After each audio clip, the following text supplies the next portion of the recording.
नमस्कार बच्चों, स्वागत है आपके अपने YouTube channel the PCM vision में। प्यारे बच्चों, आज की इस वीडियो के माध्यम से हम लोग क्लास 11 हिस्ट्री के मोस्ट वीवीआई एमसीक्यू प्रश्नों को डिस्कस करेंगे, जो कि आप सभी के बोर्ड एग्जाम में डायरेक्ट पूछा जाएगा। तो वीडियो पे आप लोग अंत तक बने रहें और उस चैनल पे पहली बार आएँ तो चैनल को सब्सक्राइब करके बेल आइकन को प्रेस जरूर कीजिएगा। तो देखिए बच्चों, इससे पहले भी आपका हिस्ट्री के इंपॉर्टेंट क्वेश्चन का आपका 2 वीडियो अपलोड हो चुका है, जिसमें हम लोग हिस्ट्री के चैप्टर 1 और चैप्टर 2 के जो इंपॉर्टेंट क्वेश्चन है उसको डिस्कस किए हुए थे। और आज आपका ये हिस्ट्री के इंपॉर्टेंट क्वेश्चन का तीसरा वीडियो है, जिसमें हम लोग चैप्टर 3 के क्वेश्चन को डिस्कस करेंगे। देखिए, एक बार आप लोग अगर चैप्टर वाइज पढ़ लेते हैं, और ये जो आप चैप्टर वाइज मैं आपको एमसीक्यू क्वेश्चन करा रहा हूँ, इस सारा क्वेश्चन आपका सिलेक्टेड क्वेश्चन है। एक बार अगर आप चैप्टर वाइज पढ़ लेते हैं तो इससे एक भी क्वेश्चन बाहर नहीं जाएगा। और यहाँ पे ऐसा मत सोचिएगा कि जो चैप्टर वाइज हम आपको करवा रहे हैं ये बहुत लंबा लंबा वीडियो हो रहा है, नहीं। आप देखिएगा तो जो चैप्टर वाइज मैं आपको एमसीक्यू क्वेश्चन करवा रहा हूँ, ये प्रत्येक वीडियो आपका 10 से 15 मिनट के बीच में ही हो रहा है। यानी कि आप 10 से 15 मिनट वीडियो देखिए और आपका एक चैप्टर खत्म हो गया, ठीक है। तो और इस बार आपका जो हिस्ट्री में है ना बच्चों, ये टोटल मात्र आपका 7 ही चैप्टर आपको इस बार पढ़ना है, ठीक है। तो ये 7 चैप्टर आपका 7 वीडियो आएगा, इसको देखिए। और प्रत्येक वीडियो आपका 10 से 15 मिनट के बीच में ही हो रहा है। इतना आप लोग कर लीजिए, एक भी क्वेश्चन आपका बाहर नहीं जाएगा, मतलब कि कंप्लीट तैयारी आपका हो जाएगा, ठीक है। और ये आपको 2 ही दिन में हिस्ट्री में खत्म कर दूंगा, ठीक है, क्योंकि 7 ही चैप्टर है, 10 से 15 मिनट का वीडियो ही बनता है, और प्रत्येक चैप्टर से मैं आपको सिर्फ सिलेक्टेड क्वेश्चन करवा रहा हूं, ठीक है। तो 2 दिन में हिस्ट्री खत्म, 2 दिन में पॉलिटी खत्म, और आपका इंग्लिश कोर वाले सर तो आपको इंग्लिश पढ़ा ही रहे हैं। तो मतलब इस चैनल के माध्यम से आपका कंप्लीट तैयारी हो रहा है बच्चों। चैनल से आप लोग जुड़ जाइए, और उस चैनल पे नए हैं तो चैनल को सब्सक्राइब करके बेल आइकन को प्रेस जरूर कीजिएगा। ये मैटर आपको समझ में आ गया क्या? मैंने आप सभी को बताया कि इंपॉर्टेंट क्वेश्चन जो करवा रहा हूँ इस चैप्टर वाइज आप लोग कर लीजिए, इससे बाहर आपका नहीं जाएगा, ठीक है। तो चलिए शुरू करते हैं और एक एक करके सारे क्वेश्चन को यहाँ पे हम लोग डिस्कस करते हैं। और ये आपका वीडियो नंबर 3 है, जिसमें हम लोग चैप्टर नंबर 3 के क्वेश्चन को देख रहे हैं, ठीक है।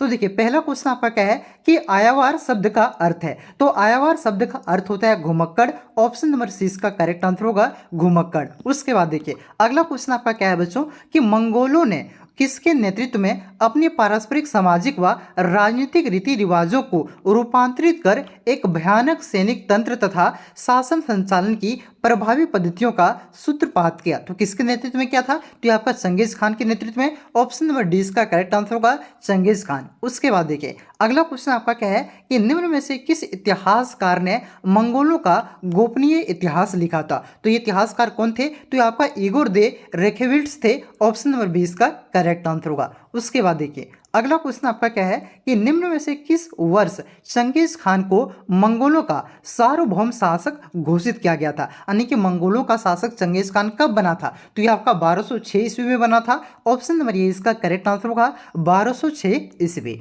उसके बाद देखिए, अगला क्वेश्चन आपका क्या है कि निम्न में से किस वर्ष चीन में युआन राजवंश का अंत हुआ था? तो चीन में आपका युआन राजवंश का अंत ये आपका 1368 ईस्वी में हुआ था। ऑप्शन नंबर डी इसका करेक्ट आंसर होगा 1368 ईस्वी। उसके बाद देखिए, अगला क्वेश्चन आपका क्या है कि अपने किस पुत्र के बारे में चंगेज खान ने यह संकेत दिया था कि वह उसका उत्तराधिकारी होगा? तो कौन से पुत्र के बारे में? तो ये पुत्र थे आपका योगोदेई। ऑप्शन नंबर सी इसका करेक्ट आंसर होगा ओगोदेई, ठीक है। उसके बाद देखिए, अगला क्वेश्चन आपका क्या है कि निम्न में से किसने सुनहरा गिरोह का गठन किया था? तो सुनहरा गिरोह का जो गठन किया था बच्चों, ये किया था आपका जोची ने। ऑप्शन नंबर 20 का करेक्ट आंसर होगा जोची। उसके बाद देखिए, अगला क्वेश्चन आपका क्या है कि चंगेज खान की विधि संहिता कहलाती है। विधि संहिता का मतलब को नियम कानून, ठीक है। तो इसे क्या कहते थे? इसे आपका आस कहा जाता था। ऑप्शन नंबर 20 का करेक्ट आंसर होगा आस। उसके बाद देखिए, अगला क्वेश्चन आपका क्या है बच्चों कि निम्नलिखित में से किस शहर पर विजय प्राप्त करने के पश्चात 1220 ईस्वी में चंगेज खान ने वहां के अमीर मुसलमान निवासियों को उत्सव मैदान में एकत्रित कर उसकी भर्त्सना किया था? तो ये कौन से कहां पर विजय प्राप्त करने पर, कौन से शहर के पर विजय प्राप्त करने पर? तो याद रखिएगा बुखारा पर। कहां पे? बुखारा पर विजय प्राप्त करने पर। ये पश्चात आपका 1220 ईस्वी में चंगेज खान ने वहां के जो अमीर मुसलमान निवासी थे उसको उत्सव मैदान में एकत्रित करके उसका भर्त्सना कर दिया था, ठीक है। ऑप्शन नंबर 20 का करेक्ट आंसर होगा बुखारा। उसके बाद देखिए, अगला क्वेश्चन आपका क्या है कि निम्नलिखित में से खाना बदोश जाति कौन सी है? तो खाना बदोश जनजाति आपका ये आपका मंगोल भी है, हुन भी है और शक भी है, ठीक, यानी कि ये तीनों आपका खाना बदोश जाति है। तो ऑप्शन नंबर 4 इसका करेक्ट आंसर होगा, उपयुक्त सभी। उसके बाद देखिए अगला क्वेश्चन आपका क्या है कि मंगोलों का प्रिय पशु कौन था? बहुत ही इंपॉर्टेंट क्वेश्चन, कई बार एग्जाम में पूछा गया है, याद रखिएगा। मंगोलों का प्रिय पशु आपका घोड़ा था। ऑप्शन नंबर डी इसका करेक्ट आंसर होगा, घोड़ा। उसके बाद देखिए अगला क्वेश्चन क्या है कि मंगोलों का प्रिय पेय कुमिस, कुमिस एक प्रकार का जो शराब होता है, किस पशु की दूध से बनती थी? तो ये आपका घोड़ी की दूध से बनती थी। ऑप्शन नंबर 20 का करेक्ट आंसर होगा, घोड़ी, ठीक है। देखिए यहाँ पे आप लोग याद रखिएगा, पूछ देगा डायरेक्ट क्वेश्चन कि कुमिस क्या है, तो याद रखिए कुमिस एक प्रकार का शराब है जो किससे बनती थी? तो ये आपका घोड़ी के दूध से बनता था, ठीक है। अगला क्वेश्चन देखिए बच्चों, अगला क्वेश्चन आपका क्या है कि मंगोलों के राजनीतिक एवं सांस्कृतिक गुरु कौन थे? तो मंगोलों के जो राजनीतिक और सांस्कृतिक गुरु थे बच्चों, ये आपका युगुर थे। ऑप्शन नंबर सी इसका करेक्ट आंसर होगा, युगुर। उसके बाद देखिए अगला क्वेश्चन आपका क्या है कि मंगोल साम्राज्य का संस्थापक कौन था? तो बहुत ही आसान क्वेश्चन और बहुत ही इंपॉर्टेंट क्वेश्चन है। मंगोल साम्राज्य का संस्थापक आपका चंगेज खान ही था। ऑप्शन नंबर ए इसका करेक्ट आंसर होगा, चंगेज खान। अगला क्वेश्चन देखिए आपका क्या है कि चंगेज खान ने अपनी राजधानी कहाँ स्थापित किया? तो चंगेज खान ने अपनी राजधानी आपका काराकोरम को स्थापित किया था। तो इस क्वेश्चन का करेक्ट आंसर होगा ऑप्शन नंबर सी, काराकोरम। उसके बाद देखिए अगला क्वेश्चन आपका क्या है कि चंगेज खान की मृत्यु कब हुई? तो देखिए चंगेज खान का पहले याद रखिएगा जन्म कब हुआ, ठीक है। चंगेज खान का जो जन्म हुआ था ये आपका 1162 में हुआ था और इसका जो मृत्यु है बच्चों ये कब हुआ था? तो इसका मृत्यु आपका 1227 ईस्वी में हुआ था, ठीक है। तो यहाँ पे मृत्यु पूछा है, ऑप्शन नंबर ए इसका करेक्ट आंसर होगा 1227 ईस्वी। और ये टोटल कितने वर्ष बचे थे, यानी कि कितने वर्ष तक जिंदा रहे थे? तो सिंपल सी बात है, अब 1227 में 1162 को घटाइए, कितना आएगा? 65 वर्ष, ठीक है, याद रखिएगा 65 वर्ष। उसके बाद देखिए अगला क्वेश्चन क्या है कि मंगोल के आचरण हेतु आस का प्रतिपादन किसने किया था? तो मंगोल के आचरण हेतु जो आपका आस है, जो कि आपका चंगेज खान के विधि संहिता था, इसका किसने प्रतिपादन किया था? तो चंगेज खान ने ही। ऑप्शन नंबर 20 का करेक्ट आंसर होगा, चंगेज खान।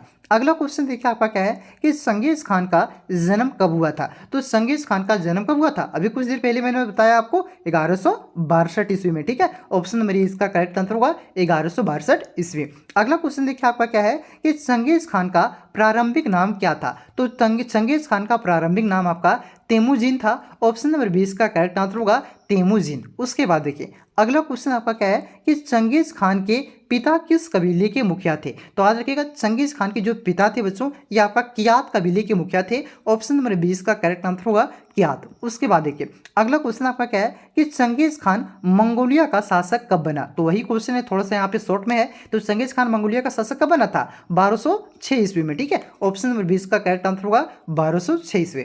उसके बाद देखिए अगला क्वेश्चन क्या है कि मंगोल के राजनीतिक एवं सांस्कृतिक गुरु कौन थे? तो मंगोल के राजनीतिक एवं सांस्कृतिक गुरु ये आपका युगुर थे। ऑप्शन नंबर ए इसका करेक्ट आंसर होगा युगर। उसके बाद देखिए अगला क्वेश्चन आपका क्या है कि चंगेज खान की विधि संहिता को क्या कहते थे? तो फिर से क्वेश्चन रिपीट हो रहा है, इसे आपका आस कहा जाता था। ऑप्शन नंबर ए इसका करेक्ट आंसर होगा आस। उसके बाद देखिए अगला क्वेश्चन है कि मंगोलिया कहाँ स्थित है? तो मंगोलिया आपका ये एशिया महाद्वीप में स्थित है। ऑप्शन नंबर सी इसका करेक्ट आंसर होगा एशिया में। उसके बाद अगला क्वेश्चन है कि बर्बर शब्द यूनानी भाषा के किस शब्द से बना है? तो जो आपका बर्बर शब्द है बच्चों ये यूनानी भाषा का शब्द है और ये कौन से यूनानी भाषा के शब्द से बना हुआ है? तो याद रखिएगा बारबोरोस। कौन से? बारबोरोस शब्द से बना हुआ है। ऑप्शन नंबर 20 का करेक्ट आंसर होगा। अगला क्वेश्चन क्या है कि मंगोल पर सबसे बहुमूल्य शोध कार्य कब शुरू किया गया था? तो मंगोल पर सबसे बहुमूल्य शोध कार्य ये आपका 18वीं से 19वीं सदी के बीच में शुरू किया गया था। ऑप्शन नंबर 20 का करेक्ट आंसर होगा। अगला क्वेश्चन आपका क्या है बच्चों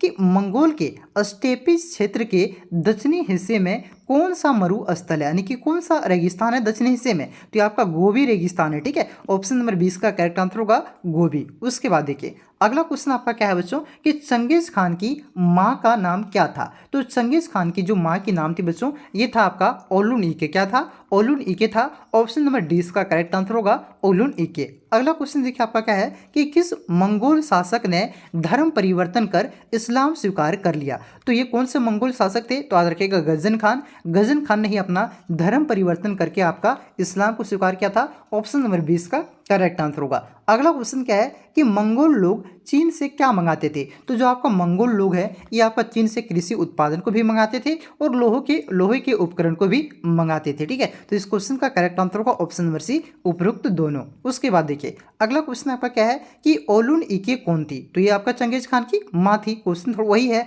तो सा आपका ये घुमा करके है। शुरू में क्वेश्चन आपका क्या था कि चंगेज खान की माँ के नाम क्या थी? तो ओलुन ईके। वही क्वेश्चन को घुमा करके है कि ओलुन ईके कौन थी? ठीक है, तो याद रखिएगा चंगेज खान की माँ थी। इसी प्रकार से क्वेश्चन घुमा करके पूछेगा। अगला क्वेश्चन देखिए कि चंगेज खान की मृत्यु के समय उसकी आयु क्या थी? तो देखिए मैंने आपको बताया 65 वर्ष था। ठीक है, क्योंकि आप लोग खुद से जोड़िए उसका जन्म कब हुआ था? तो उसका जन्म बोलिएगा सर 1162 ईस्वी में हुआ था। मृत्यु कब हुआ था सर? तो बोलिएगा मृत्यु आपका हुआ था 1227 ईस्वी में हुआ था। तो इसको आप घटाइए ना भैया, इसको निकालिए ना, निकलेगा 65 वर्ष। ठीक है, कितना निकलेगा? 65 वर्ष निकलेगा। कोई भी ऑप्शन में नहीं है। इसे आप लोग याद रखिएगा कि उसकी जब मृत्यु हुई थी तो उसकी आयु कितनी थी? तो ये आपका 65 वर्ष था। ठीक है, अगला क्वेश्चन देखिए क्या है कि कुबलई खान चीन में युवान वंश की नींव कब डाली थी? तो ये आपका 1271 ईस्वी में। ऑप्शन नंबर डी इसका करेक्ट आंसर हो जाएगा। 1271 ईस्वी में आपका कुबलई खान ने चीन में युवान वंश की नींव डाला था। ठीक है, उसके बाद देखिए अगला क्वेश्चन आपका क्या है कि विश्व इतिहास में प्रथम बार हालाकू ने सांकेतिक मुद्रा के रूप में